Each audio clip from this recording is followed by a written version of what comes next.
So what do we need to do to make lookup faster? Well, let's think about why it was so slow, right? The reason it was so slow is that we were doing this for loop.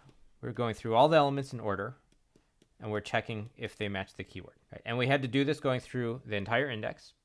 For an entry, for a keyword that's not in the index, to determine that it's not there, we had to go through the whole index.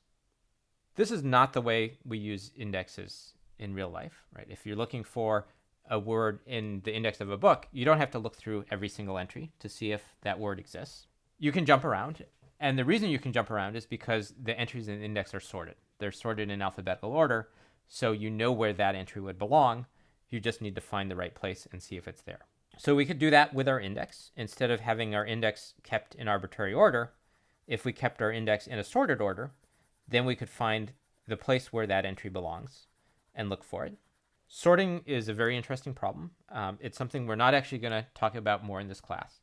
We're going to do a different way of doing that. What we're going to do is find a way to find where the entry should be that doesn't require actually keeping all the entries sorted. What we want is something that will allow us, given a keyword, we're going to have some function that tells us where it belongs. We're going to call that a hash function. That tells us where in the entry to look. And so instead of having to look through the whole index, the hash function will tell us where that entry belongs. So what we need for this is some function that's going to take a keyword, map it to a number, and that number is the position in the index where that entry belongs. We could do this lots of different ways. One simple thing would be to think, well, we know the alphabet. This is more like the way an index for a book would work. And we're going to have for each entry in the index, we'll have, based on the first letter, we'll put all the entries that start with that first letter in the same place. So if we're looking for a keyword that starts with U, that but for a hash would tell us to look in the place where all the words that start with U are, and then we'd only have to look through the words that start with U. So this would allow us to do a lookup much more quickly than looking through the whole index. This isn't quite the best way to do things, right? If we made our places based on the letter, well, then we have a problem if we have two words with the same first letter. Certainly we expect to have more than one word that starts with the same letter. So instead of having just an element here for each position, we're going to have a list of elements that would be all the words that start with U. So when we look up the word Udacity, we would look in the entry for U. And if the word that's there doesn't match, then we know Udacity isn't in the index. There are lots of problems with this. The first problem is, well, there might be more than one word that starts with U. So we can't just have one entry here. What we need to have is a list of entries. We often call this a bucket. So we need a bucket of all the entries that start with U that would be in this position. So instead of having just one entry, like the old structure of our index, now we're going to have a list of entries. And each element of the index will now be a bucket, which is a list of entries that are in the right position. This is going to be our bucket of all the entries that start with U. And that would have all the different entries that start with the letter U in that bucket.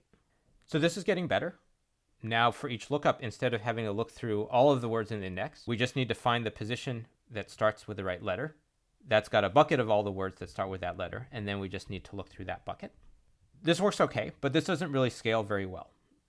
At best, if we have 10 million words, well, now instead of having 10 million entries to go through, we need to go through 10 million divided by, say, 26, if we have 26 letters. It's not making things much faster. It's making things maybe at best 26 times letter. That assumes that all of the buckets are the same size. Certainly, if we make the buckets based on the first letter, that's not going to be the same size. If the words are typical English words, we're going to have many more words that start with S and T, say, than that start with U. So we want to fix those two problems. We want to be able to have more buckets. So we're not going to just use the first letter. We're going to use some function on the whole word that tells us where it belongs. And we're going to try to make that function distribute the words fairly well. So the structure that I've described is what's called a hash table. This is a very useful data structure. It's so useful that it's built into Python. There's a Python type called a dictionary, which provides this functionality. At the end of today's unit, I'll explain how the Python dictionary works and how to use it. And we'll modify the search engine code to use dictionary instead of the lookup table that we built.